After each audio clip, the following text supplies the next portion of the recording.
तो चलिए दोस्तों स्टार्ट करते हैं घटना चक्र पॉलिटी का अगला टॉपिक मूल अधिकार यानी कि फंडामेंटल राइट, मौलिक अधिकार भी इसको बोला जाता है।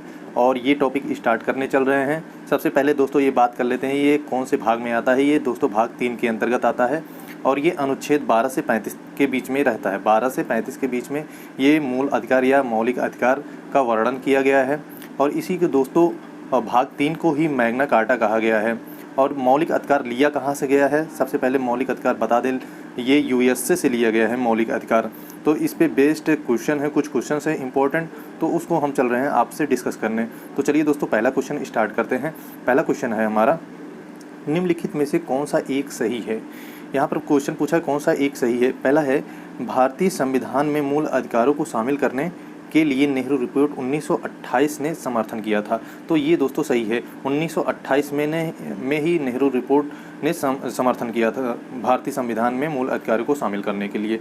तो यहाँ पर इसका ऑप्शन नंबर ए सही हो जाएगा। अब अगला क्वेश्चन है, क्वेश्चन नंबर 2 है, मौलिक अधिकार क्या है। मौलिक अधिकार क्या है। मौलिक अधिकार एक वाद योग्य है। यहाँ पर आपका ऑप्शन नंबर ए सही हो जाएगा। आप यहाँ देख सकते हैं भारतीय संविधान में सामाजिक आर्थिक एजेंडे को साकारित करने के लिए वाद योग्य और अवाद योग्य दोनों तरह की व्यवस्थाएं समाहित हैं, जिसमें मौलिक अधिकार वाद योग्य है और नीति निर्देशक तत्व अवाद योग्य है। अगर मौलिक अधिकार के बारे में पूछ रहा है तो मौलिक अधिकार वाद योग्य है और नीति निर्देशक तत्व के बारे में पूछ रहा है तो ये दोस्तों अवाद योग्य हो जाएगा। क्वेश्चन नंबर 3 है, अधिकारों को मूल अधिकार कहा जाता है। अधिकारों को मूल अधिकार कहा जाता है क्योंकि यह संविधान में उल्लिखित होता है। दूसरा है यह प्रजातांत्रिक होता है। तीसरा है यह लोक कल्याणी होता है और चौथा दिया गया है यह व्यक्तित्व के लिए आवश्यक होता है। पांचवा है संसद इसके विरुद्ध कानून नहीं बना सकती है। तो यहाँ पर दोस्तों 5 विकल्प दिए हैं, 5 में से यहाँ पर कौन कौन सा सही हो जाएगा। यहाँ पर एक तो ये पहला आपका सही हो जाएगा, यह संविधान में उल्लिखित होता है। और यहाँ पर आपका सही हो जाएगा अगला जो है चौथा सही हो जाएगा, यह व्यक्तित्व विकास के लिए आवश्यक होता है। यह एक सही हो जाएगा और इसमें एक 5वां सही हो जाएगा, संसद इसके विरुद्ध कानून नहीं बना सकती। ठीक है, ये पहला, चौथा और 5वां यहाँ पर आपका सही हो जाएगा। तो यहाँ पर आपका ऑप्शन नंबर सी सही हो जाएगा। ठीक है, पहला, चौथा और 5वां यहाँ पर आपका ऑप्शन नंबर सी सही हो जाएगा। यहाँ आप देख सकते हैं ये यूपी पीसीएस, छत्तीसगढ़ पीसीएस में 2017 में आया हुआ ये क्वेश्चन था। क्वेश्चन नंबर 4 है, मौलिक अधिकार क्या है। मौलिक अधिकार क्या है। तो दोस्तों मौलिक अधिकार जो है आपातकालीन स्थिति में निलंबित किए जा सकते हैं। आपातकालीन स्थिति में आपके मौलिक अधिकार को निलंबित कर दिया जा सकता है। तो यहाँ देख सकते हैं मौलिक अधिकार नैसर्गिक एवं अप्रतिदेय अधिकार है जो राज्य कृत के विरुद्ध एक गारंटी के रूप में है। इन्हें केवल आपातकालीन स्थिति में ही निलंबित किया जा सकता है। अनुच्छेद 358 और 359 में आपात की उद्घोषणा के प्रवर्तन की स्थिति में मूल अधिकारों को निलंबन संबंधी प्रावधान का वर्णन किया गया है। तो ये यहाँ पर अनुच्छेद 358 और 359 में आपातकाल की उद्घोषणा के प्रवर्तन की स्थिति में मूल अधिकारों को निलंबन संबंधी प्रावधानों का इसमें वर्णन किया गया है। क्वेश्चन नंबर 5 है, भारत में मौलिक अधिकारों के संबंध में निम्नलिखित वक्तव्यों पर विचार कीजिए। निम्नलिखित वक्तव्यों पर आपको इसमें विचार करना है। पहला है ये राज्यकृत के विरुद्ध एक गारंटी है और दूसरा इसमें दिया हुआ है ये संविधान के भाग 3 में सूचीबद्ध है और तीसरा है सामाजिक आर्थिक तथा राजनीतिक न्याय सुनिश्चित करते हैं और चौथा है यह संयुक्त राज्य अमेरिका के बिल की भांति नहीं है। ये चौथा है यह संयुक्त राज्य अमेरिका के बिल की अधिकारों के बिल की भांति नहीं है। तो यहाँ पर इसमें कौन सा सही हो जाएगा ये आपको बताना होगा। तो दोस्तों यहाँ पर आपका पहला सही हो जाएगा, दूसरा सही हो जाएगा और तीसरा सही हो जाएगा। ठीक है, ये पहला ये राज्यकृत के विरुद्ध एक गारंटी है और दूसरा ये संविधान के भाग 3 में है, ये भी सही है। और तीसरा है सामाजिक आर्थिक तथा राजनीतिक न्याय सुनिश्चित करते हैं, ये भी सही हो जाएगा। ठीक है, तो यहाँ पर पहला, दूसरा, तीसरा सही हो जाएगा। तो यहाँ पर आपका ऑप्शन नंबर सी सही हो जाएगा। सी विकल्प यहाँ पर आपका सही हो जाएगा। क्वेश्चन नंबर 6 है, 6 में दिया है भारतीय संविधान में किस अनुच्छेद के अंतर्गत नागरिकों को मौलिक अधिकार प्रदान किए जाते हैं।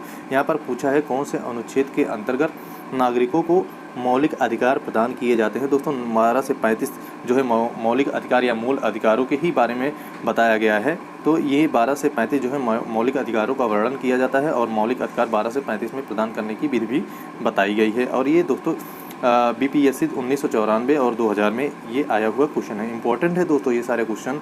अगला क्वेश्चन इसमें दिया है, भारतीय संविधान का कौन सा अनुच्छेद संवैधानिक प्रावधानों को संघीय या संसद राज्य विधान पालिकाओं द्वारा बनाए गए नियमों कानूनों पर प्राथमिकता प्रदान करता है। यहाँ पर पूछा है संविधान का कौन सा अनुच्छेद, ये पूछा है कि जो है संघीय या संसद राज्य या विधान पालिकाओं द्वारा बनाए गए नियमों कानूनों पर प्राथमिकता कौन सा ये अनुच्छेद प्रदान करता है।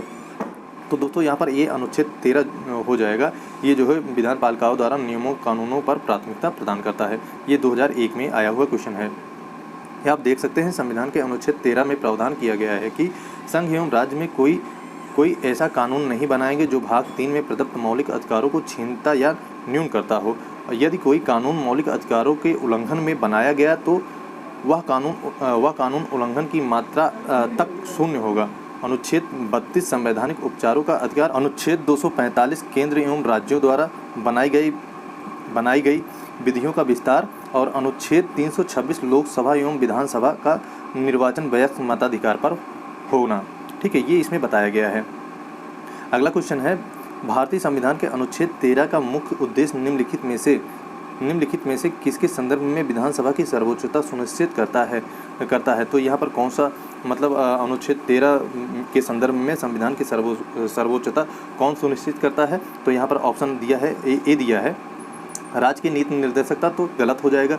और दूसरा है मौलिक अधिकार, ये दोस्तों सही हो जाएगा। क्वेश्चन नंबर 9 है, भारतीय संविधान में समता का अधिकार 5 अनुच्छेदों द्वारा प्रदान किए गए हैं। भारतीय संविधान में समता का अधिकार 5 अनुच्छेदों द्वारा प्रदान किए गए हैं। और दोस्तों 5 अनुच्छेद कौन कौन से हैं, यहाँ पर आपका ऑप्शन नंबर सी सही हो जाएगा। 14 से 18 जो है ये जो है 5 अनुच्छेदों द्वारा समता का अधिकार प्रदान किया गया है। 14 से 18 के बीच में ये बताया गया है।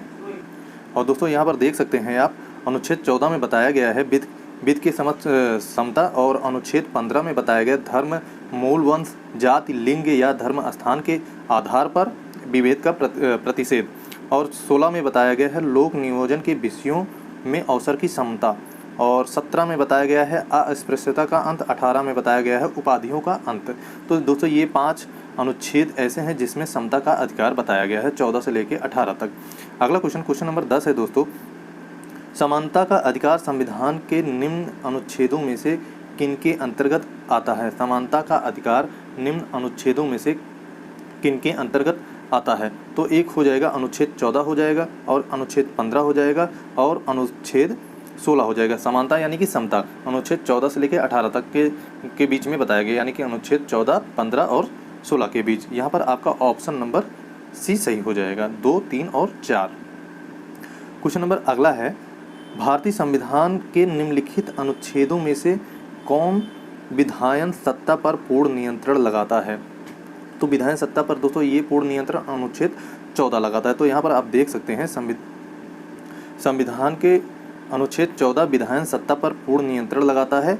और यह उपबंध कहता है कि किसी व्यक्ति को विधि के समक्ष समता से या विधियों के समान संरक्षण से वंचित नहीं किया जाएगा। प्रत्येक व्यक्ति या चाहे वह नागरिक हो या विदेशी हो, सब पर यह अधिकार लागू होता है। तो कहने का मतलब ये अनुच्छेद 14 जो है, चाहे वो देशी हो या विदेशी हो, सब पे ये अधिकार लागू होगा। अगला क्वेश्चन है, निम्नलिखित में से भारत के संविधान का कौन सा अनुच्छेद कानून के समक्ष समानता से संबंधित है। अनुच्छेद कौन सा जो है समानता के समक्ष संबंधित, अनुच्छेद जो है यहाँ पर 14 हो जाएगा। ठीक है, अनुच्छेद 14 जो है समानता के समक्ष मतलब बताया गया है। और अनुच्छेद 15 बताया गया है धर्म, मूलवंश, जाति और लिंग या जन्म स्थान के आधार पर विभेद बताया गया है। और अनुच्छेद 16 में बताया गया है लोक नियोजन के विषयों में अवसर की समता बताया गया है। लेकिन अनुच्छेद 14 में बताया गया है समानता के बारे में बताया गया, वित्त के समक्ष समानता के बारे में बताया गया है। तो क्वेश्चन नंबर 13 है, संविधान के किस अनुच्छेद में कानून का समान संरक्षण प्रावधानित है। अनुच्छेद 14 में जो है कानून का समान संरक्षण प्रावधानित है। क्वेश्चन नंबर 14 है, विधि का नियम या कानून का अधिराज्य का मतलब क्या होता है? विधि का नियम या कानून का अधिराज्य का मतलब क्या होता है? इसका मतलब दोस्तों ये होता है सभी के लिए एक कानून और सभी के लिए एक न्याय तंत्र होता है। तो यहाँ पर आपका ऑप्शन नंबर ए सही हो जाएगा।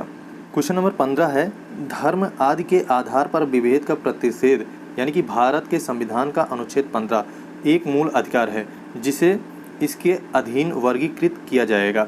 इसे किसके अधीन वर्गीकृत किया जाएगा? तो दोस्तों यहाँ पर इसको जो है समता के अधिकार के समक्ष जो है इसको जो है अधिकृत किया जाएगा, वर्गीकृत किया जाएगा। तो यहाँ पर दोस्तों आपका ऑप्शन नंबर डी सही हो जाएगा, समता का अधिकार। ये IAS प्री में आया हुआ क्वेश्चन है, 2015 में आया था, 1993 में आया था, सॉरी। और अगला क्वेश्चन है, क्वेश्चन नंबर 16 है, मद्रास राज्य बनाम दो राय राजन 1951 के मुकदमे में भारतीय सर्वोच्च न्यायालय के निर्णय के परिणाम स्वरूप निम्नलिखित में से किस मौलिक अधिकार को संशोधित किया गया है? किस मौलिक अधिकार को यहाँ पर संशोधित किया गया है? ये क्वेश्चन नंबर 16 में पूछा गया है। तो यहाँ पर भेदभाव के विरुद्ध जो है इसको जो है संशोधित किया गया है। तो आपका ऑप्शन नंबर सेकंड सही हो जाएगा, भेदभाव के विरुद्ध अधिकार जो है इसको जो है संशोधित किया गया है। तो यहाँ पर आपका ऑप्शन नंबर बी सही हो जाएगा।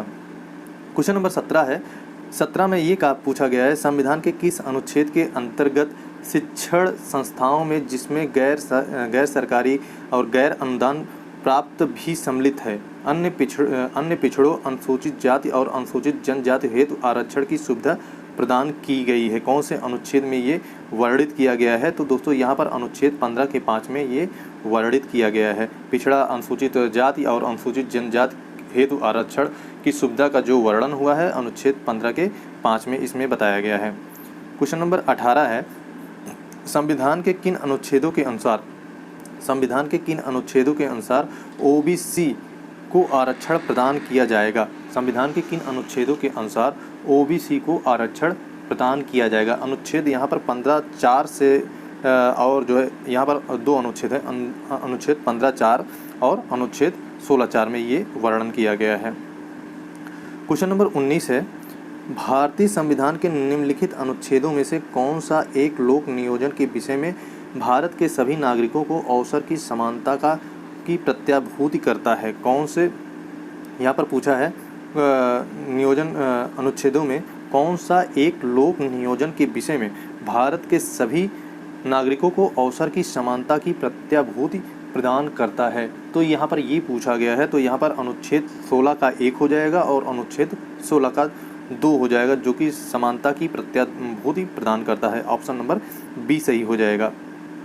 क्वेश्चन नंबर 20 है, भारतीय संविधान में जैसा निहित है निम्न में से कौन सा समानता के मौलिक अधिकारों में सम्मिलित नहीं है? कौन सा समानता का मौलिक अधिकारों में से सम्मिलित नहीं है? सबसे पहले जान लेते हैं कौन कौन से सम्मिलित है। कानून के समक्ष समता ये सम्मिलित है, सामाजिक समता ये भी सम्मिलित है, अवसर की समता ये भी समानता ये भी सम्मिलित है, लेकिन आर्थिक समानता ये सम्मिलित नहीं है। ये UPPCS के प्री में 2008 में आया हुआ क्वेश्चन है मेंस में। क्वेश्चन नंबर 21 है, कथन कारण का क्वेश्चन है। कथन में दिया हुआ है, सामाजिक, आर्थिक एवं राजनीतिक क्षेत्रों में समान अधिकार, समान आधार निर्मित करने के उद्देश्य से राज्य असमान लोगों के लिए भिन्न व्यवहार कर सकता है। और कारण क्या दिया हुआ है? कारण में दिया हुआ है, समान लोगों में विधि समान होगी और समान रूप से प्रशासनिक की जाएगी। तो यहाँ पर कथन दिया है, कारण दिया है। तो यहाँ पर दोस्तों कौन सा सही होगा? ये कथन तो सही ही है और कारण भी दोस्तों ये इसकी व्याख्या कर रहा है। तो यहाँ पर आपका ऑप्शन नंबर डी सही हो जाएगा। दोनों सही हो जाएंगे, कथन और कारण दोनों सही हो जाएंगे। तो चलिए अगला क्वेश्चन देखते हैं। क्वेश्चन नंबर 22 है, निम्नलिखित में से किसने भारतीय न्यायालय को समान कार्य के लिए समान वेतन का मौलिक अधिकार निगमन करने हेतु सक्षम किया? किसने पूछा है, किसने भारतीय न्यायालय में समान कार्य के लिए समान वेतन का मौलिक अधिकार का निगमन करने हेतु सक्षम किया? तो यहाँ पर कौन सा ऑप्शन हो जाएगा? यहाँ पर दोस्तों ये पहला दिया हुआ है संविधान की प्रस्तावना में प्रयुक्त समाजवादी शब्द, और दूसरा दिया हुआ है ए को संविधान के अनुच्छेद 14 के साथ मिलाकर पढ़ना, और सी दिया है ए को संविधान के अनुच्छेद 16 के साथ मिलाकर पढ़ना। तो यहाँ पर ये पहला ए भी सही है और बी भी सही है, यहाँ पर सी भी सही है, यानी कि उपर्युक्त में सभी को मिलाकर पढ़ना, तो ये ऑप्शन नंबर डी सही हो जाएगा यहाँ पर। ठीक है, तो क्वेश्चन नंबर 23 है भारतीय संविधान की प्रस्तावना में प्रयुक्त समाजवाद शब्द को निम्नलिखित में से किस अनुच्छेद के साथ मिलाकर पढ़ने से सर्वोच्च न्यायालय को समान कार्य के लिए समान वेतन को मौलिक अधिकार परिभाषित करने की शक्ति प्राप्त हुई है। तो समाजवाद शब्द को कौन से अनुच्छेद में ये जो है बताया गया है कि मौलिक अधिकार को परिभाषित करने की शक्ति प्राप्त तो इसमें हुई है। तो यहाँ पर अनुच्छेद 14 से लेकर 16 में ये बताया गया है। तो यहाँ पर दोस्तों इसका आप डिटेल भी आप देख सकते हैं, जो अभी हम पीछे बताए थे थोड़ा, तो उसमें इसका डिटेल भी हम आपको बताए थे। क्वेश्चन नंबर 24 है, संविधान की किस प्रावधान द्वारा अस्पृश्यता का उन्मूलन किया गया है। अभी हम ऊपर ही बताए थे संविधान के कौन सा वो प्रावधान था जिसमें अस्पृश्यता का उन्मूलन किया गया है। तो यहाँ पर अनुच्छेद 17 में ही बताया गया था कि अस्पृश्यता का उन्मूलन किया गया है। अनुच्छेद 17 में अस्पृश्यता के अंत के बारे में बताया गया था, और अनुच्छेद 14 में बताया गया था विधि के समक्ष समानता, 15 में बताया गया था धर्म, मूल, वंश, जाति, लिंग और या जन्म स्थान के आधार पर विभेद का प्रतिषेध बताया गया था, 16 में बताया गया था लोक नियोजन के विषयों में अवसर की समता भी बताई गई है, और 18 में बताया गया है उपाधियों का अंत, जो उपाधि वगैरह धारण करते हैं उसका अंत के बारे में बताया गया है। क्वेश्चन नंबर 25 में दिया है, भारतीय संविधान का कौन सा अनुच्छेद अस्पृश्यता का उन्मूलन करता है और किसी भी रूप में इसके आचरण का निषेध करता है। तो अनुच्छेद 17 हो जाएगा। अभी ऊपर ये क्वेश्चन आया हुआ था। अगला क्वेश्चन है, भारतीय संविधान के निम्नलिखित में से किस अनुच्छेद द्वारा अस्पृश्यता की समाप्ति की व्यवस्था की गई है। अनुच्छेद 17, ऑप्शन नंबर डी सही हो जाएगा। क्वेश्चन नंबर 27 है, भारतीय संविधान के अनुच्छेद 17 का संबंध किससे है। अस्पृश्यता उन्मूलन से। यहाँ पर ऑप्शन नंबर सी सही हो जाएगा। दोस्तों ये क्वेश्चन बार बार पूछ रहा है, यानी कि बार बार आया हुआ ये क्वेश्चन है। क्वेश्चन अगला है, भारतीय संविधान का छुआछूत उन्मूलन किससे संबंधित है। ये छुआछूत यानी कि अस्पृश्यता अनुच्छेद 17 से ही संबंधित है। दोस्तों ये समझ लीजिए, बहुत ही इंपॉर्टेंट क्वेश्चन ये जाने वाला है, ट्रेंडिंग में चल रहा है। क्वेश्चन नंबर 29 है, अनुसूचित जाति तथा अनुसूचित जनजाति को किस अनुच्छेद के अंतर्गत मौलिक अधिकार, सामाजिक, आर्थिक और राजनीतिक तथा सांस्कृतिक अधिकार दिया गया है। तो यहाँ पर अनुच्छेद 17 के अंतर्गत इनको मौलिक, सामाजिक, राजनीतिक और सांस्कृतिक अधिकार का वो दिया गया है। दोस्तों हम जो छुआछूत और ये जो है अस्पृश्यता, जो ये छुआछूत का भेदभाव, ये जो है अनुसूचित जाति जनजाति यानी कि SC ST वालों के ही साथ किया जाता था। तो इसीलिए जो है इसको सामाजिक, मौलिक और आर्थिक, राजनीतिक तथा सांस्कृतिक का अनुच्छेद 14 में ये अधिकार भी दिया गया है। तो चलिए अगला क्वेश्चन, आज का लास्ट क्वेश्चन है, क्वेश्चन नंबर 30 है। क्वेश्चन नंबर 30 में बताया गया है, निम्नलिखित मूल अधिकारों के किस संवर्ग में अस्पृश्यता के रूप में किए गए विभेदन के विरुद्ध संरक्षण समाविष्ट है। तो संरक्षण किसके मतलब विरुद्ध संरक्षण समाविष्ट है, ये संहिता के अधिकार में। ठीक है, संरक्षण समाविष्ट है। और ये दोस्तों IAS प्री 2020 में मतलब लास्ट ईयर ही एक मतलब क्वेश्चन आया हुआ था। तो समझ सकते हैं कितना इंपॉर्टेंट ये क्वेश्चन है, अस्पृश्यता या छुआछूत। तो दोस्तों आज के लिए 30 ही क्वेश्चन हम डिस्कस करा रहे हैं। तो आगे का जो बचा हुआ क्वेश्चन है मूल अधिकार या मौलिक अधिकार का, तो हम उसको अगले वीडियो में बताएंगे। तो दोस्तों उम्मीद करते हैं आपको वीडियो पसंद आई होगी। तो चलते हैं दोस्तों, मिलते हैं अगले वीडियो में। तब तक के लिए धन्यवाद और जय हिंद।